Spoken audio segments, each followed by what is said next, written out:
Thoughts Are Things by Prentice, Mulford. Chapter 11. Immortality in the Flesh.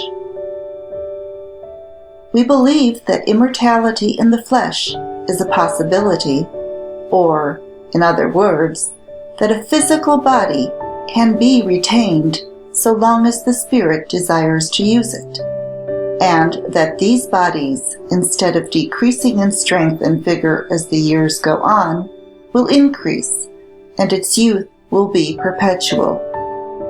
We believe that the reputed fables in the ancient mythologies referring to the immortals, or beings possessed of powers other and greater than mortals, have a foundation in fact. This possibility must come in accordance with the law that every demand or prayer of humanity must bring supply. There is now a more earnest demand than ever for longer and more perfect physical life, because now more minds see the greater possibilities of life. They appreciate more than ever the value of living in the physical. Such demand often takes this form of expression. I have just learned how to live, and it is nearly time for me to die. The body will grow to these results through a gradual series of spiritual processes, operating on and ever-changing, spiritualizing and refining the material. These processes do not retain the body a person may have now. They retain a body, and an ever-changing and refining body. All disease, lack of physical ease, or sickness comes from a spiritual process, the aim of which is reconstruction of the physical body, first in the receiving of new elements, and second in the casting out of old ones. Back of this physical reconstruction, however, there is going on the far more important reconstruction of the spirit, out of which is built the body.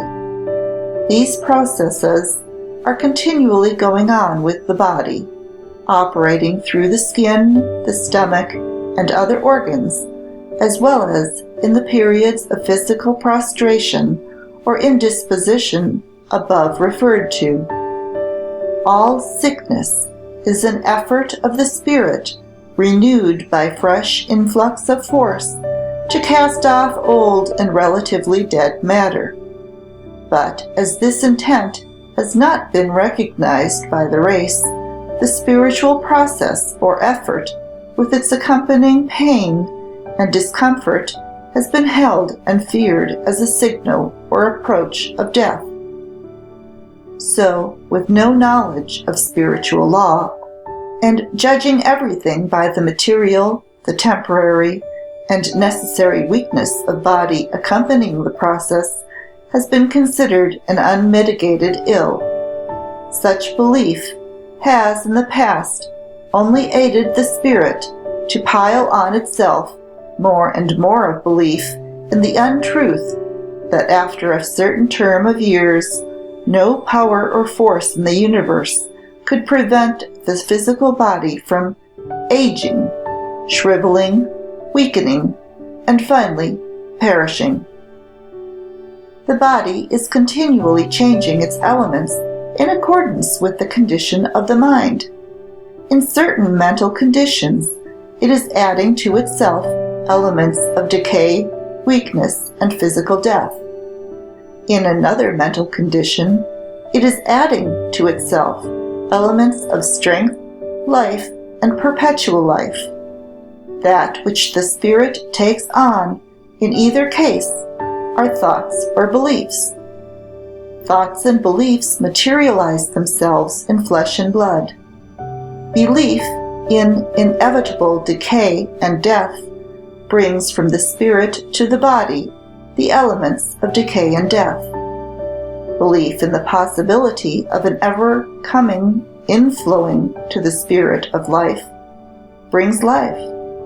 If new life is being thus added to you, there must also be an accompanying throwing off of the old or relatively dead matter of the body, just as when an influx of new life comes to the tree in the spring, it casts off the dead leaves which may have clung to it all winter.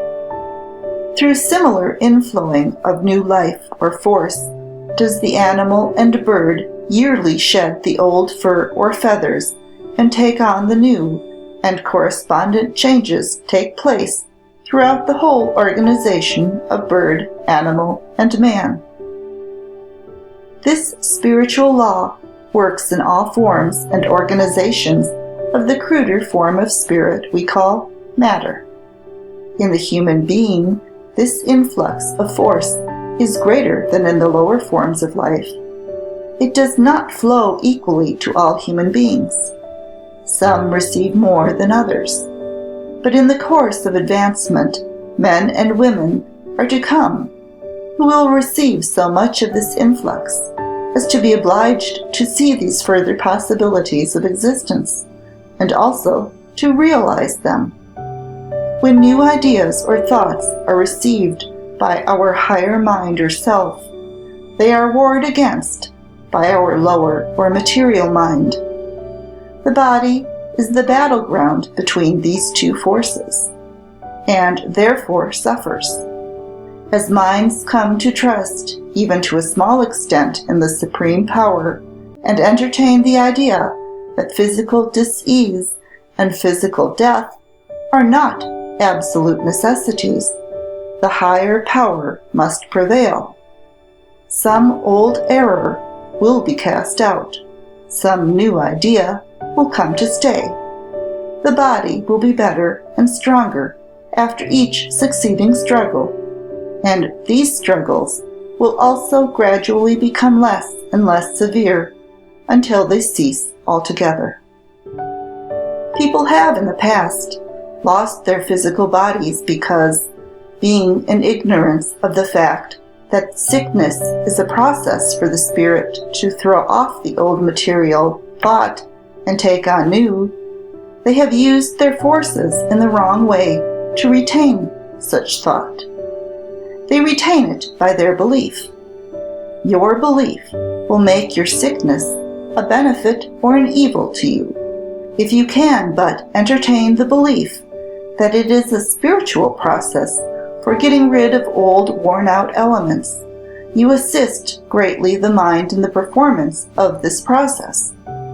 If, however, you believe that sickness is entirely a physical condition, and that no benefit and only evil comes of it, you are using force only to load down the spirit with more and more error, of which your flesh and blood will be in quality and expression, until at last your spirit rejects the body it has been trying to carry and drops its burden.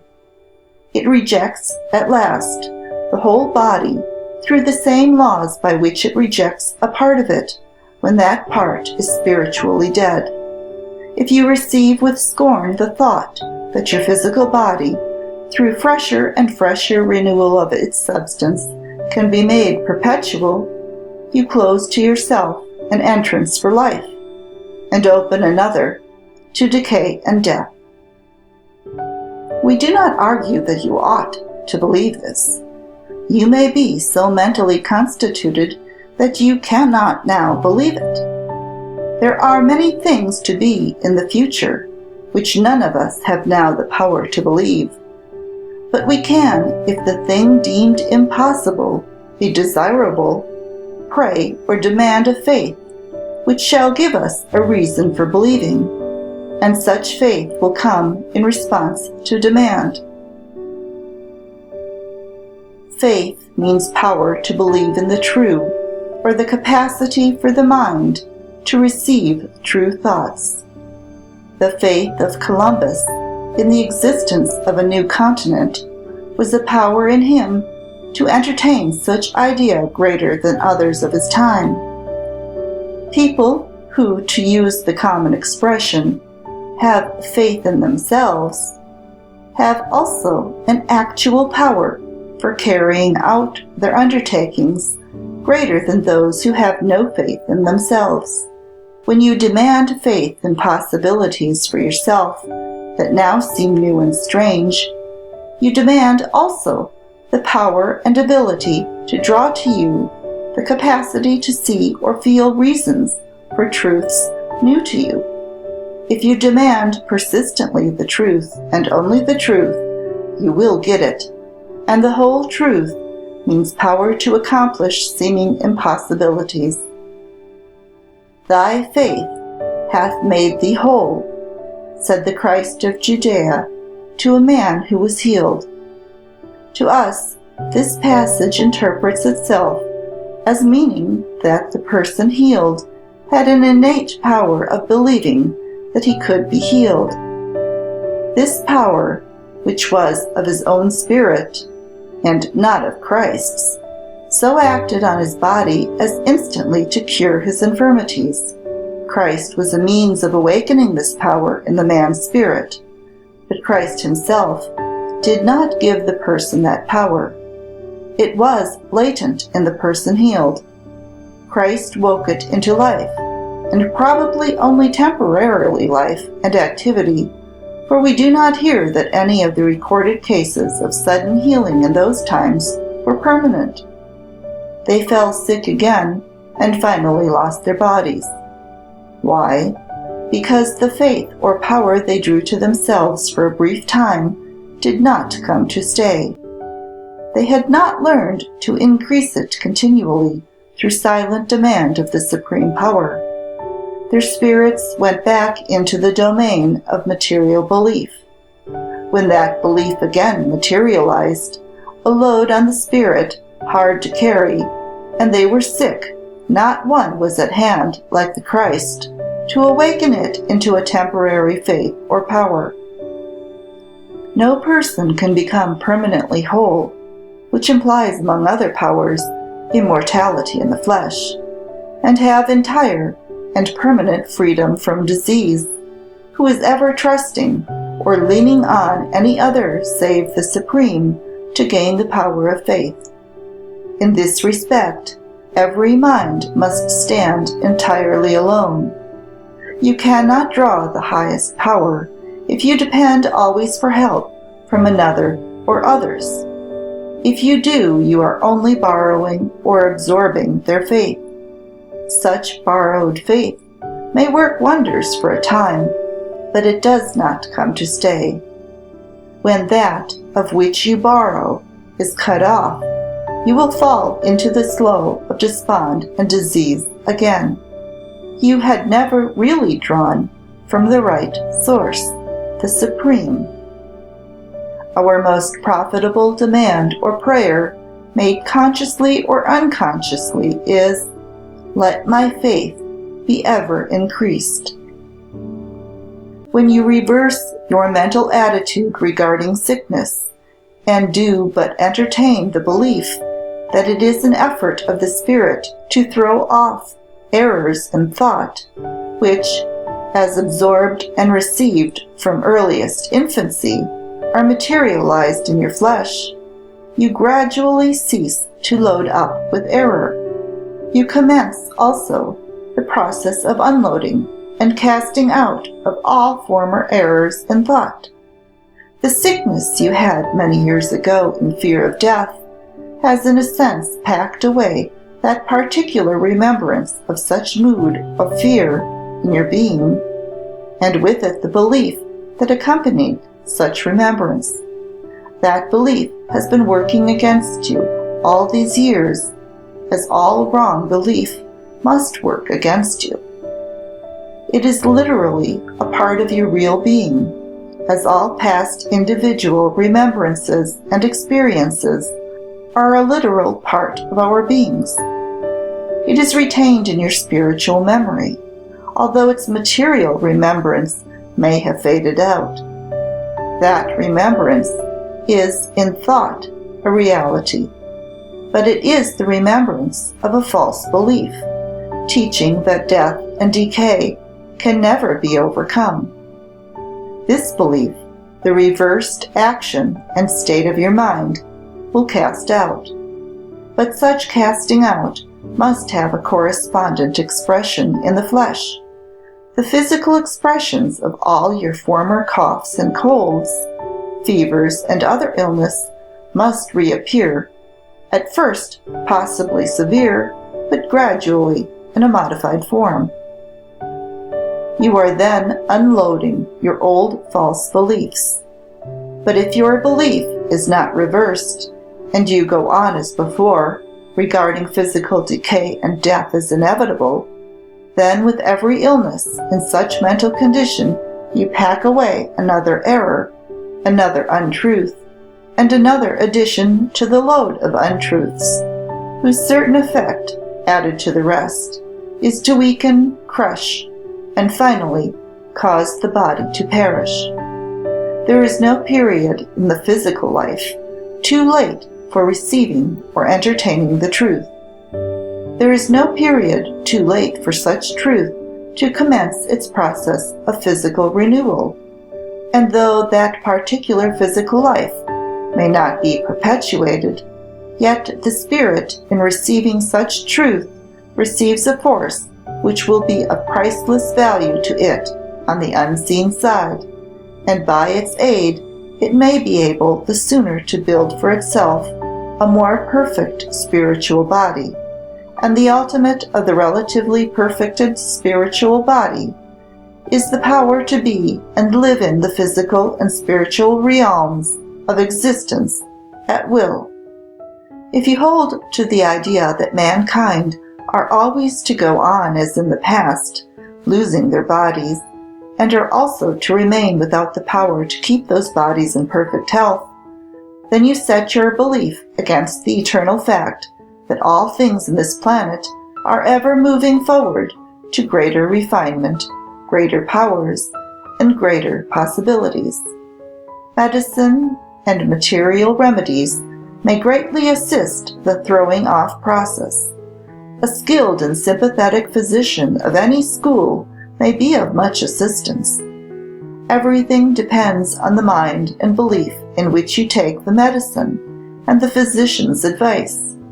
If you regard both as aids to your spirit in throwing off a load and building for you a new body, you give in such belief great help to the spirit, so to throw off and build.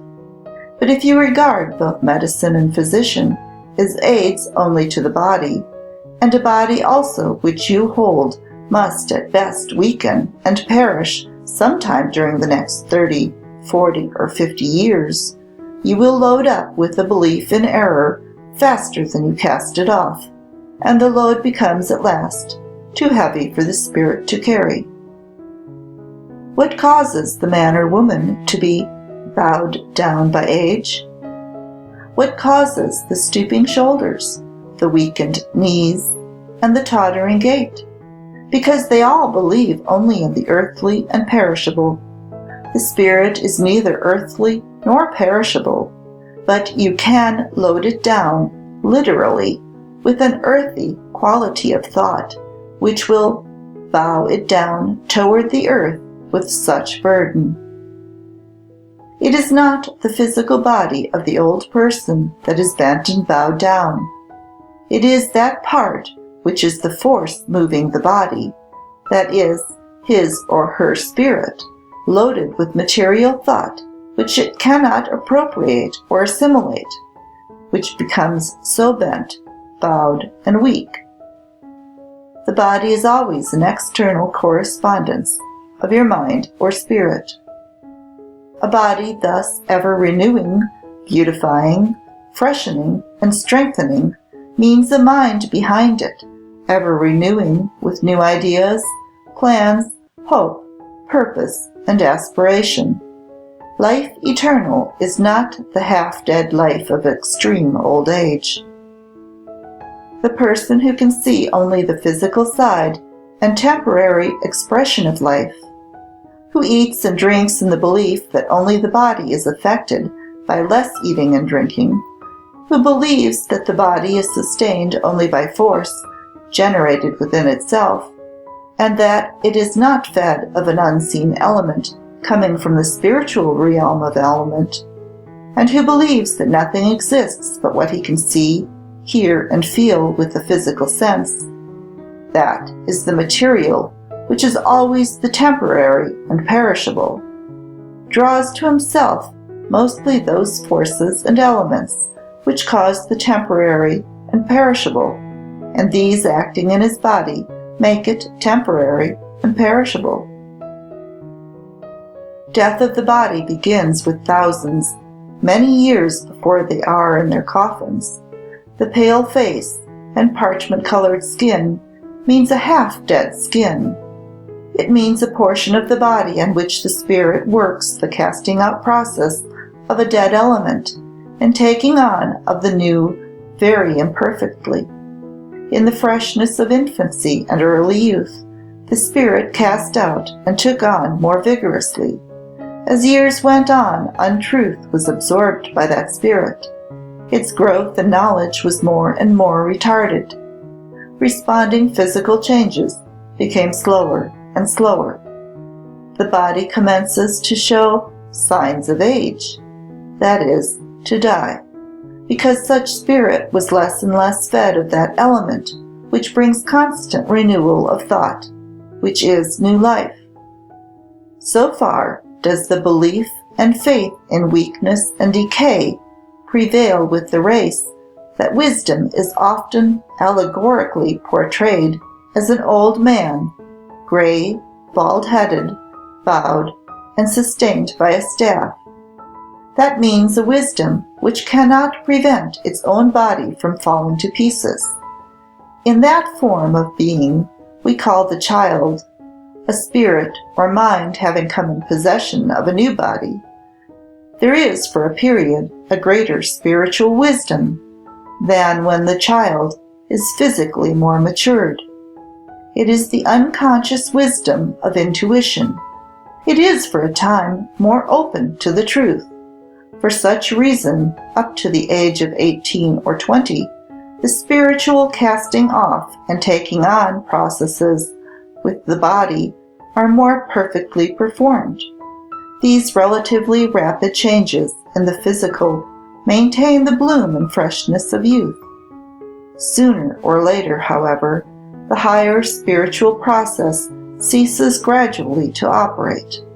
Beliefs in the false, as taught or absorbed from others, materialize themselves in the body, despite all the resistance of the higher mind as expressed in pain and sickness. The load of belief in the earthly and perishable accumulates. The body assumes an appearance in correspondence with such thought. At last, the higher mind refuses longer to carry such a burden, flings it off, and leaves a dead body. The death of the body is then the final process for casting off cruder element from the spirit, which it can no longer use or appropriate.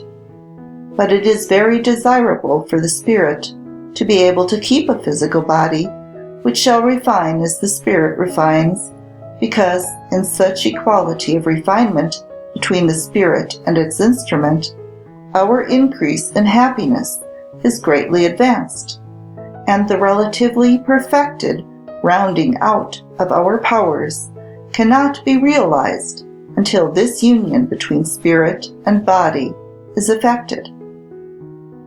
When the Christ of Judea said to the elders of Israel of the little child, "Except ye become as this child, ye cannot enter the kingdom of heaven," he meant, as the text interprets itself to us, that they should become as open to that inflowing of force as that spirit, the child, was at that period of its existence. Were such influx maintained, the youth of the body would be perpetual. The child is more led of the spirit than the grown-up person. It is more natural. It discards policy. It shows openly whom it likes and whom it does not. It has often more intuition. It will dislike a bad man or a bad woman when its parents see no evil in that person. It knows, or rather feels, far more regarding life than its parents give it credit for, but it cannot voice its thoughts in words. Yet the thoughts are still there. It has not learned to train itself to the double-faced custom of the world which smiles in your face and sneers behind your back. It is relatively natural. Its spirit, for a time, gives itself free expression. When the spirit loses this freedom of expression, when we pretend that we are not, when we say yes outwardly and think no inwardly, when we court only to gain favor, when we feel anger or disappointment or irritation within and pretend content and happiness without, we become more and more unnatural in all tastes and desires. We blunt and, for a time, destroy all the higher spiritual senses and powers. We become unable to distinguish truth from falsehood. We are unable to feel spiritually what faith means, much less to draw this great and indispensable power to us. And without this drawing power, the physical body must be cast off by the spirit. The body in dying does not give up the ghost. It is the ghost, the spirit, that rejects the material body. Its spirit, through casting off, unbelief, becomes more and more accessible to thoughts and things that are true, and therefore grows to more and more power. It will, acting in all parts and functions of the body, operate the casting off process more and more quickly, as it does in the material youth. It will refuse or reject, through the physical sense of touch or taste, anything which would injure or adulterate it. It can attain to such power that an active poison, if accidentally placed in the mouth, would be instantly detected and rejected, or if swallowed, would be instantly cast from the stomach. It is not the physical stomach which rejects food unfit for it, or casts out the nauseous dose. It is the spirit which moves the organ to such an action through a knowledge of its own, that the cast-out substance is unfit for it. It is so unfit because there is no spirit nor quality in the rejected element which can assimilate with and help the spirit. As your spirit grows in power, this sensitiveness to all things which can do it evil, be they of the seen or unseen world of things, will increase. It grows keener and keener to the approach or presence of everything evil, and casts it off. It will warn you instantly of the evil or designing person. It will tell you what is safe and fit for your association. It will, at last, cast out or refuse to receive all evil thoughts which now you may daily receive unconsciously, and which work more harm than anything material can do, for by them the spirit is poisoned. As faith increases, many material aids will be called in by the spirit, which will greatly help the renewing processes. These aids will come in the selection of foods, in choosing proper associations, and other changes of habit and custom.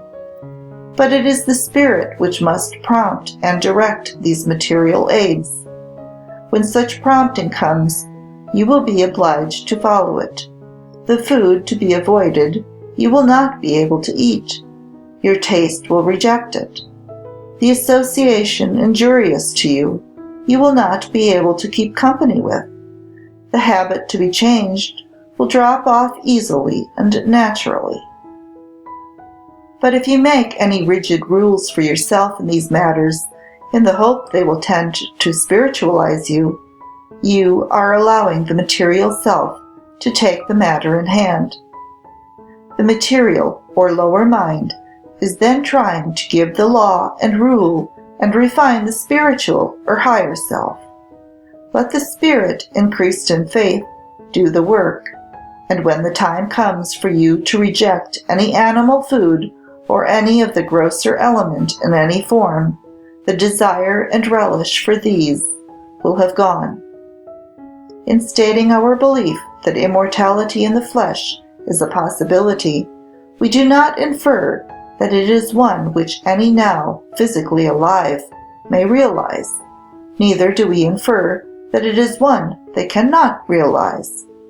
Nor do we argue that people should immediately set to work in any material sense in order to live forever. We hold only that it is one result which must come sooner or later of that spiritual evolution or growth from the cruder to the finer, which has always been operating on this planet and on every form of matter. Matter is spirit temporarily materialized, so as to be evident to corresponding physical sense. As we grow in faith of these spiritual processes for casting out the old and taking in the new, and consequently realize the accompanying greater refinement or spiritualization of the body, we shall aid more and more those who are nearest us in the unseen side of life. For as we become more spiritualized in the flesh, they are helped to materialize more of the spirit. In other words, we shall become physically tangible each to the other, because in the material thought we cast off, there exists an element which they can appropriate to make themselves more material. Their spiritual bodies are also under the same laws as regards the throwing off and taking on process. What they throw off as coarser to them is the finer and fit for us. This element we spiritually absorb. It is, for the time and condition, a certain spiritual food and life for us. Through what they throw off, we are aided to spiritualize the body. Through what we throw off, they are aided to materialize the body.